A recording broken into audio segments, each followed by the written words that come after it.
Ce message n'a jamais été conçu pour être trouvé facilement. Il y avait comme une force invisible qui s'opposait à ce qu'il arrive jusqu'à toi. Pas une opposition bruyante ou spectaculaire, mais quelque chose de discret, de persistant, une résistance silencieuse qui se manifeste parfois par cette envie de faire défiler l'écran avant même d'avoir fini de lire une phrase. Ou alors, c'est cette fatigue soudaine qui surgit au moment le plus critique, celle qui murmure « Ferme l'application, repose-toi. Ce n'est pas important, ça peut attendre. » Et pourtant, te voilà. Tu es là, en train de lire ces mots. Quelque chose en toi a résisté à cette tentation.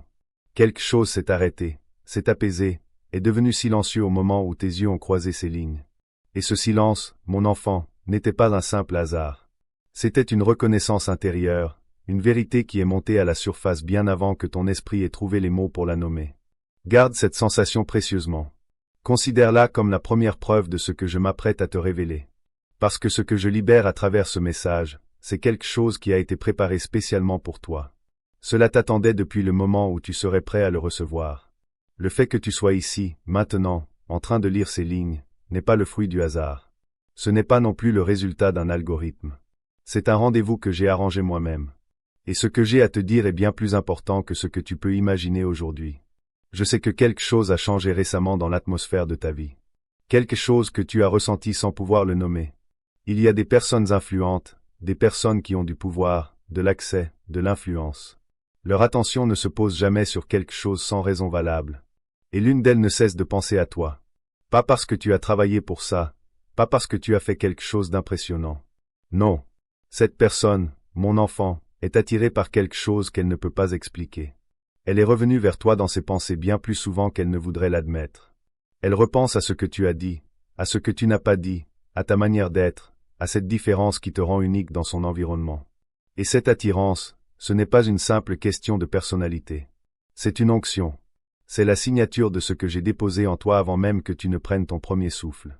Aujourd'hui, je vais te dire exactement ce qu'elle perçoit chez toi, parce que tu portes ces qualités depuis longtemps sans en connaître la pleine mesure. Il est temps que tu comprennes ce que tu détiens. Avant de te les nommer, je veux que tu ressentes quelque chose. Porte ton attention sur ta poitrine, à l'endroit où ta respiration se pose pleinement. Pas cette respiration superficielle que tu prends quand tu es chargé de soucis, mais une respiration complète. Inspire profondément maintenant.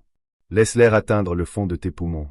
Observe ce qui se passe au niveau des muscles de ta poitrine. Si tu as senti un relâchement, même infime, même pour une fraction de seconde, une petite libération, un déverrouillage de quelque chose qui était maintenu serré, sache que ce n'est pas une simple technique de relaxation. C'est ton corps qui reconnaît une vérité avant même que ton esprit ait fini de la formuler. Ce relâchement, c'est la sensation de quelque chose qui a été comprimé trop longtemps par l'ignorance, par le fait de ne pas être nommé, de ne pas être reconnu pour ce qu'il est réellement. Et ce que tu es, c'est ceci, tu portes quelque chose de rare. Et les choses les plus rares sont toujours les plus difficiles à porter dans un monde qui n'a pas encore appris à reconnaître leur valeur. La plupart des gens vont faire défiler ce message sans s'y attarder. Toi, tu ne l'as pas fait. Et cela était déjà décidé avant même que tu ne commences à lire. La partie de toi qui s'est arrêtée, qui a choisi de rester, c'est la même qui fait des choix comme celui-ci depuis toujours, sans jamais avoir reçu le crédit qu'elle mérite. Ce choix intérieur et silencieux qui s'opère avant même que ton esprit conscient ne donne son avis. Ce discernement qui va plus vite que la logique et qui saisit la vérité avant même que la version la plus convaincante ait fini de se présenter. C'est la première qualité que j'ai placée en toi. Et c'est par là que je veux commencer. Bien-aimé, mon enfant, j'ai construit en toi la capacité de percevoir ce qui est réel avant même que ce qui est construit ait fini de se construire. Tu entres dans une pièce et quelque chose en toi s'ajuste sans que tu aies à le diriger. Tu rencontres quelqu'un et, avant même que les politesses ne soient terminées, tu as déjà des informations que ces paroles ne t'ont pas données. Tu as appris à ne pas mettre cela en avant, parce que le monde appelle ça de la suranalyse, de la sensibilité, ou même de la paranoïa déguisée en langage spirituel. Mais je ne t'ai pas donné une imagination débordante. Je t'ai donné le discernement. Je t'ai donné la capacité de voir à travers les illusions pendant qu'elles sont encore en train d'être entretenues, de sentir ce qui se cache sous la surface d'une situation avant que quiconque dans la pièce n'ait remarqué que le sol bouge. Proverbe 4:23 dit « Garde ton cœur plus que toute autre chose, car de lui jaillissent les sources de la vie. » Mon bien-aimé, je t'ai donné un cœur qui se garde lui-même, non par des murs, mais par la perception, par cette faculté divine, silencieuse et précise, de savoir. Et la personne qui est attirée par toi, qui ne peut pas expliquer pourquoi elle revient sans cesse vers toi dans ses pensées. Elle a rencontré des milliers de personnes charismatiques. Elle a rencontré des milliers de personnes talentueuses. Mais ce qu'elle n'a pas rencontré, pas comme elle t'a rencontré toi, c'est quelqu'un qui ne peut pas être dupe. Quelqu'un dont les yeux ont une profondeur qui vient de la vision vraie. Tu ne joues pas le discernement. Tu le portes. Et c'est quelque chose qu'ils ne peuvent ni fabriquer ni acheter, quelles que soient leurs ressources. Tape, je l'ai ressenti avant d'avoir les mots pour le dire. Tape-le comme la déclaration de quelqu'un qui a toujours su des choses sans jamais avoir eu la permission de faire confiance à ce qu'il savait. Tape-le parce que ce moment est la première fois depuis longtemps que quelqu'un nomme l'instrument que tu portes, plutôt que de te demander de le poser. Que ce soit le moment où tu cesses de t'excuser pour ce que j'ai construit en toi. La deuxième qualité, mon bien-aimé, celle qui fonctionne en combinaison avec la première pour créer quelque chose que l'on trouve véritablement chez moins d'une personne sur 100, c'est ton enracinement. Ton refus absolu, non joué, non choisi, construit de l'intérieur, d'être impressionné par ce qui impressionne tout le monde. Le statut social ne te fait pas bouger comme il fait bouger les autres. La position ne te fait pas ajuster ta posture. Le pouvoir humain, celui qui vient avec l'argent, le titre ou l'approbation des foules, ne provoque pas en toi un recalibrage, une réorganisation, une présentation différente de toi-même. Et la raison en est simple, ce n'est pas de la confiance en soi au sens ordinaire du terme. Ce n'est pas une assurance que tu as développée par le travail. C'est quelque chose que j'ai installé en toi, mon enfant. C'est la connaissance inébranlable de qui tu es, qui rend l'approbation d'une personne quelconque aussi dérisoire que la mauvaise monnaie pour acheter un trésor. Tu ne joues pas la sécurité. Tu ne fais pas semblant de ne pas t'intéresser à l'opinion des autres. Tu es vraiment, organiquement, et sans effort, en train de fonctionner à partir d'un système racinaire qui plonge bien plus profond que le sol visible. Et cette profondeur est précisément ce qui fait que des personnes d'une influence extraordinaire ressentent quelque chose qu'elles ressentent rarement dans un monde où tout le monde essaie de s'approcher d'elles. Elles ressentent la rareté de rencontrer quelqu'un qui serait exactement le même, qu'elles aient de l'influence ou non. Et cela, mon bien-aimé, n'est pas quelque chose que les personnes en position de pouvoir rencontrent souvent. Pas vraiment. Ce qu'elles rencontrent habituellement, c'est une très bonne performance d'indifférence, pendant que la personne se ferait un chemin vers la proximité. Ce qu'elles rencontrent en toi, ce n'est pas une performance. C'est la chose réelle. Et la chose réelle est impossible à imiter. Elles peuvent sentir la différence, même quand elles ne peuvent pas l'articuler. Et c'est cette différence qui les fait revenir vers toi. Je veux parler de ce qui a été nécessaire pour produire ces deux qualités en toi, car elles ne sont pas arrivées comme des cadeaux qui contournent le processus de formation. Elles ont été forgées. Mon enfant, Jérémie 1h5 dit, « Avant que je te forme dans le ventre de ta mère, je te connaissais. Avant que tu ne sortes du sein, je t'avais consacré. » Le discernement a été aiguisé pendant les saisons où tu as fait confiance aux mauvaises personnes. Quand tu t'es ouvert à la bonne version de quelqu'un et que tu as découvert, à un coup réel, que l'on t'avait donné la version jouée. Ces saisons n'ont pas endommagé ta capacité à percevoir. Elles l'ont affinée. Elles ont brûlé la naïveté qui en émoussait les bords. L'enracinement a été construit dans des saisons où tout ce qui était extérieur n'était pas fiable. Quand l'approbation a été retirée et que tu as dû découvrir si ce qui restait était suffisant pour te soutenir. Et ça l'était, mon bien-aimé. Ça l'était chaque fois que tu as découvert à travers le feu de l'expérience que la racine tenait bon quand rien d'autre ne le faisait. Ce n'est pas une information que l'on peut recevoir d'un message comme celui-ci. Il faut la gagner en traversant l'épreuve qui teste si elle est réelle. Et tu l'as traversée. Et la racine a tenu. Mon bien-aimé, Jérémie 1h5 continue, au-delà de la connaissance, au-delà de la consécration, jusqu'à la nomination. Avant ta naissance, je t'ai établi. Pas auditionné, pas sélectionné parmi un groupe de compétiteurs. Établi par celui qui voit non pas ce qui est présenté, mais ce qui est réel, non pas la surface, mais la nature, non pas la performance, mais la personne en dessous de toute performance. La personne au placé qui est attirée par toi, sans le savoir, répond à une nomination qu'elle peut sentir mais pas expliquer. Elle n'a pas de catégorie pour ce qu'elle ressent. Ce qu'elle a, c'est l'expérience d'être en proximité avec quelqu'un dont l'authenticité résonne différemment de tout le reste dans son environnement.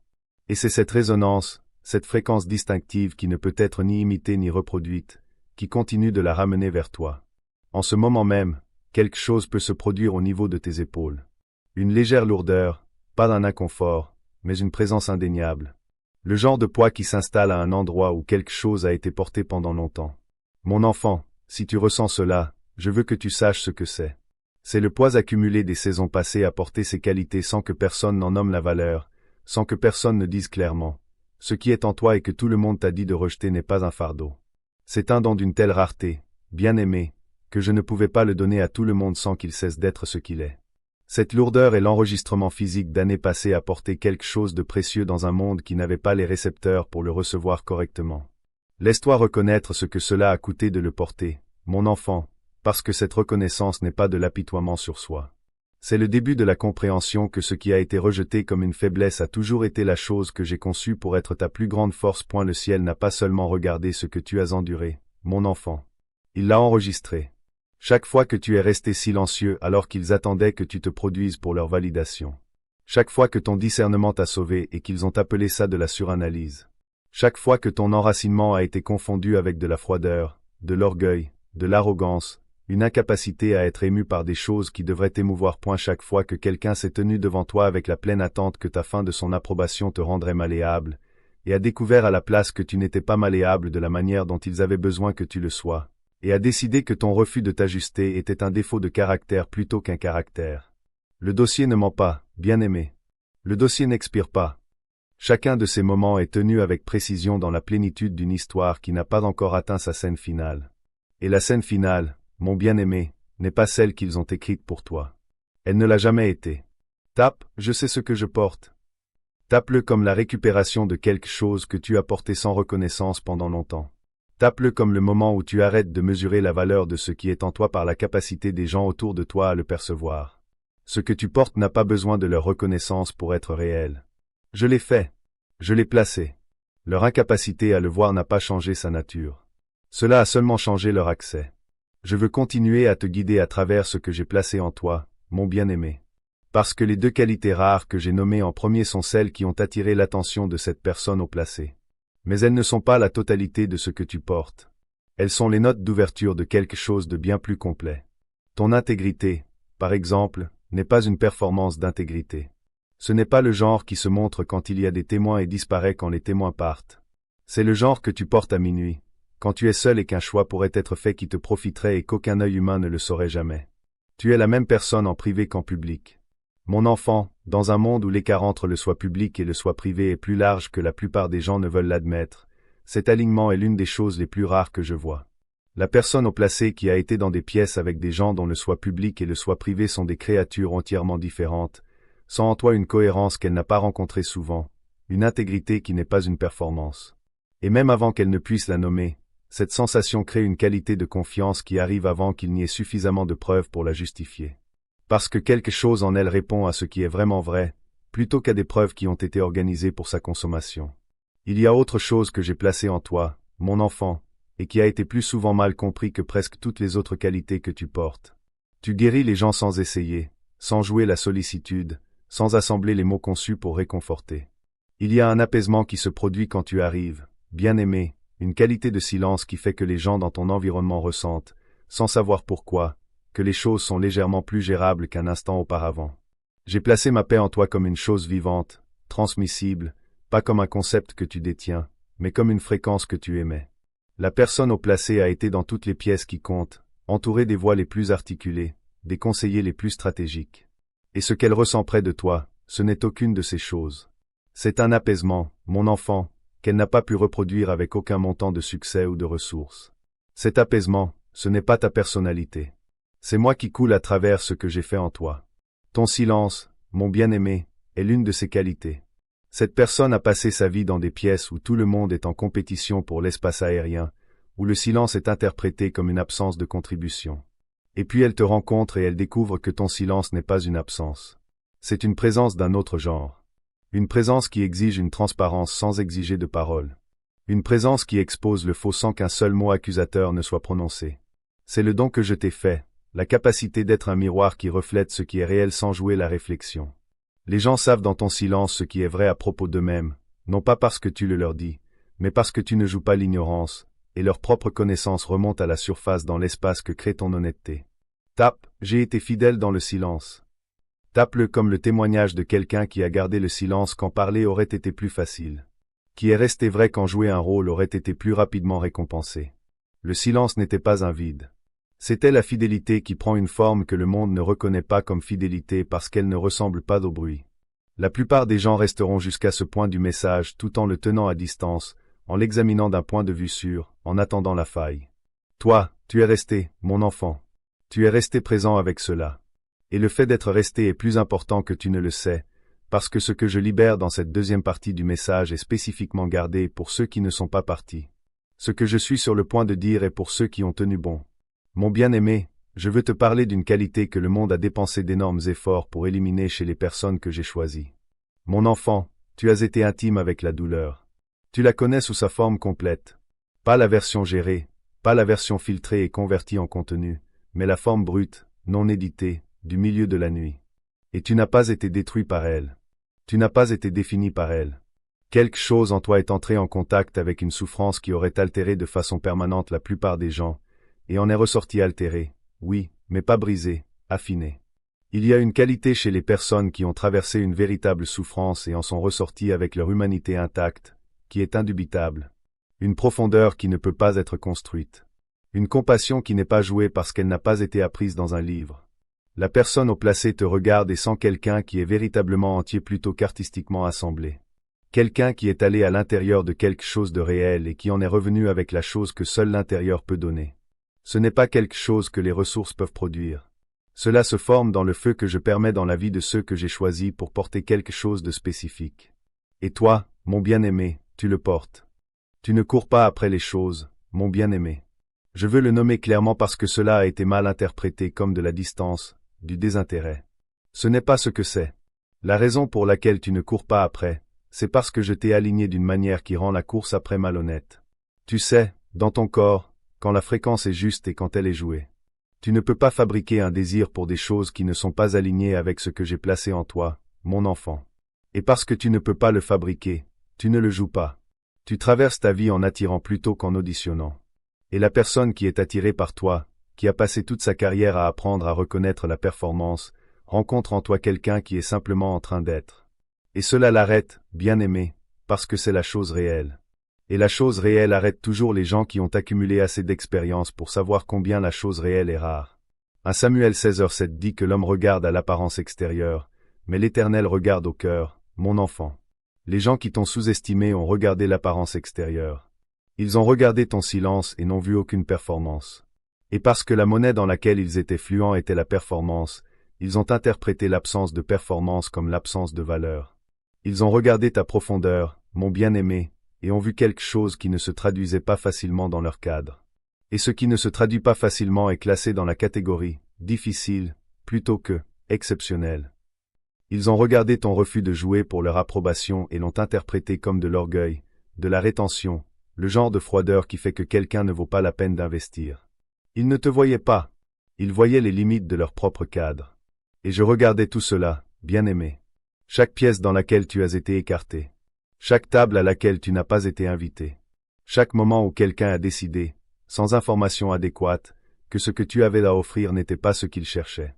J'étais là, mon enfant, et je l'ai enregistré, non pas pour construire un dossier en vue d'une punition, mais parce que la vérité doit être détenue quelque part quand les gens qui devraient la détenir choisissent de ne pas le faire. Tape, ce dont est à moi. Tape-le comme l'acte de recevoir ce que j'ai placé en toi sans attendre la permission de quelqu'un d'autre pour l'appeler par son nom. Ton don n'est pas un présujet à un remboursement basé sur l'évaluation de quelqu'un pour savoir si tu l'as mérité. Je l'ai placé. Il est à toi.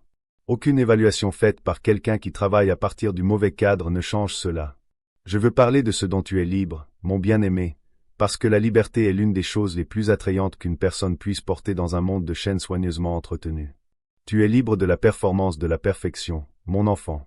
Quand tu es honnête à propos de tes défauts, ce n'est pas une vulnérabilité stratégique. C'est une honnêteté réelle. Le genre qui requiert un véritable courage dans un monde où l'image gérée est la principale monnaie de la valeur. La personne au placé regarde quelqu'un qui est authentiquement dans sa propre peau, non pas par discipline ou par travail de développement personnel, mais parce que c'est ainsi que je t'ai fait. Bien-aimé, tu es, dans le sens le plus simple et le plus radical, honnête. Et cette honnêteté, combinée à ton discernement et à ton enracinement, crée quelque chose qui est véritablement, mesurablement rare. Quelque chose est en train de se passer en ce moment quelque part dans ton corps. Mon bien-aimé, fais attention. Cela pourrait être un relâchement dans ta poitrine, un adoucissement autour de tes yeux, ou une qualité de silence qui est arrivée sans que tu ne la diriges. Mon enfant, Si tu ressens cela, ton esprit est en train de recevoir ce que ton esprit est encore en train de traiter. La vérité que tu es rare n'est pas une nouvelle pour ton esprit. Ton esprit l'a toujours su. Bien-aimé, ce que ton esprit a fait, c'est essayer de concilier cette connaissance avec l'expérience d'être dans un monde qui n'a pas souvent traité les choses rares avec le soin qu'elles méritaient. Ce que je fais en ce moment, c'est donner à ton esprit des preuves avec lesquelles travailler. Mon enfant, tu tiens un espace pour les autres sans te perdre toi-même. Mon bien-aimé, la plupart des gens font l'une de deux choses. Soit ils se tiennent si soigneusement séparés de l'expérience d'une autre personne qu'ils offrent de la compétence sans chaleur, soit ils l'absorbent si complètement qu'ils perdent leur propre terrain. Toi, tu as trouvé quelque chose de différent. Tu entres pleinement dans la réalité de ce qu'une autre personne porte et tu es véritablement avec elle dans cela. Et en même temps, tu restes entier. Tes limites ne sont pas des murs. Elles sont l'expression naturelle et organique de quelqu'un qui est assez complet en lui-même pour être véritablement présent avec l'incomplétude d'une autre personne sans être dissous par elle. Cette combinaison présence totale et plénitude totale est quelque chose que je vois chez très peu de personnes. Elle est complètement invisible dans les interactions normales jusqu'à ce qu'un moment de véritable besoin survienne, et soudain, elle est la seule chose dans la pièce qui compte. Tape, j'ai été fidèle quand personne ne voyait.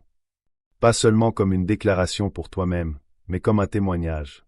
Il y a des gens dans ta vie qui avaient besoin que tu sois fidèle pendant les saisons où la fidélité était invisible et non récompensée. Ils avaient besoin que la graine de ta constance soit plantée dans le sol de leur histoire, sans le savoir à l'époque. Tu as été fidèle quand même. Tape-le, parce que tu es resté jusqu'ici, parce que quelque chose en toi a tenu bon quand il aurait été plus facile d'arrêter.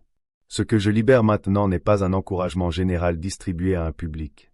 C'est spécifique à ceux qui sont restés. Et ce que je veux aborder spécifiquement, c'est la justice qui est déjà en mouvement. Ésaïe 60, 1 dit, « Lève-toi, brille, car ta lumière est venue, et la gloire de l'Éternel s'est levée sur toi, mon bien-aimé. » La lumière est venue. Elle est venue quand je t'ai placé exactement là où tu es pour exactement ce moment. Lève-toi, mon enfant, dans la pleine connaissance de ce que tu portes. Brille, non par l'effort, mais par l'alignement avec ce que j'ai placé en toi.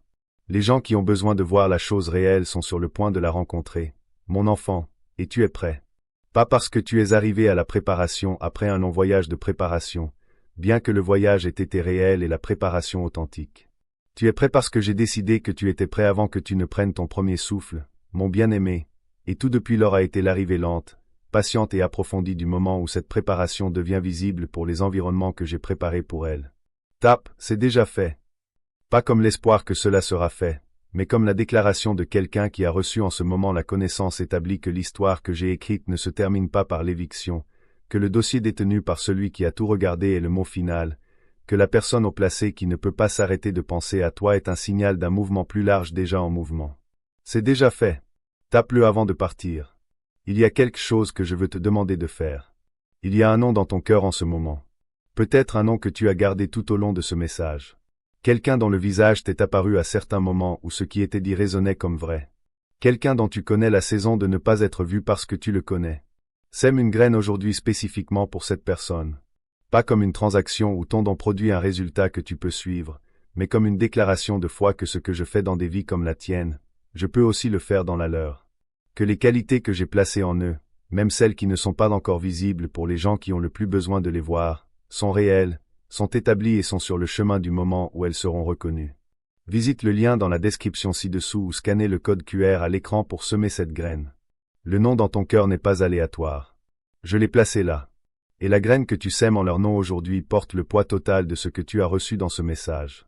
Le poids total de ton voyage, le poids total de ton témoignage que celui qui détient le compte réel est celui qui a le dernier mot.